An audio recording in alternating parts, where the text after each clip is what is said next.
Anders, you've been with In Flames to Wacken pretty often. Yeah. I think. How does it feel to be back? Awesome. It's good. It's a summer highlight. It is the best all-around metal festival we have, probably in the world. So I'm honored to play, and it's every time we played here. I mean, '97 was the first time. That was the 6th time we play, and it's we always have a blast. Am I right that the first time you were here was in 1997, I think? Correct. Yeah. With Jester Race. I don't know if we released Horacle at that point. I think we released Horacle at that point, but it's been a few beers in between that point and now, so I might forgot it. But it's either Jester Race or Horacle at least. I think I recall it was Jester Race because I went to see the show, which was awesome. But some things have changed quite a lot. Yeah, we become older. Not only that, I mean the slot you had when you were here in 1997, and now that's very different. Yeah, it is. It's been, obviously it's a lot of hard work since then, and dedication and just doing what we love. But obviously, things have changed a lot for us. Mm-hmm. Many people would regard you as originators of the so-called Göteborg death metal sound. Mm-hmm.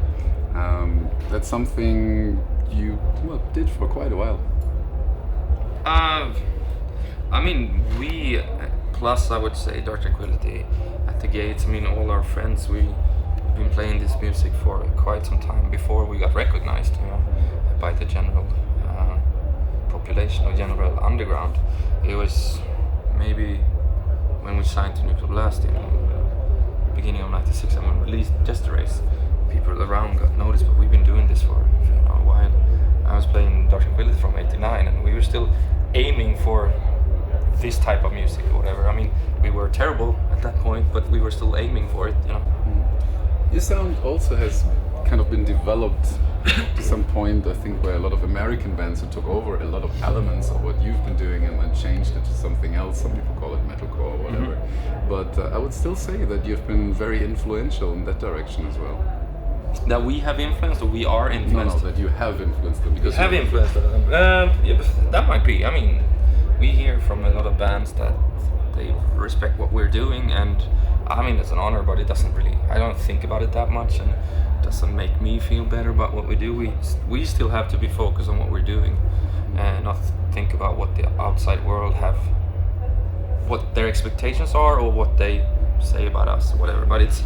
Of course, it's cool. It's something I could never dream of when I started out as a kid, Over the last couple of albums, you've kind of changed your style a little bit and developed to something different than what you were when you started out. Yeah, sure. How would you describe the progression and the change? I don't know. It's hard to say. We take step by step with each album, and obviously it's broadened our musical horizons, over the years,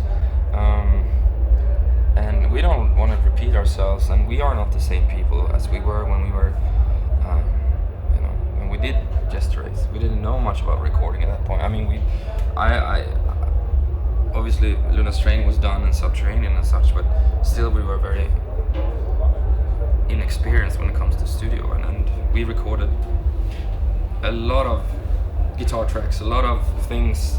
But all of a sudden we were supposed to play that on stage, and it was really hard for the five of us to create what we did on an album. I'm very proud of each move we made, and every album was the best we could done at that point, and all the albums lead up to the next album, where we are today, and we wouldn't be here if it was were not for all of the other albums. But sure, the sound have changed.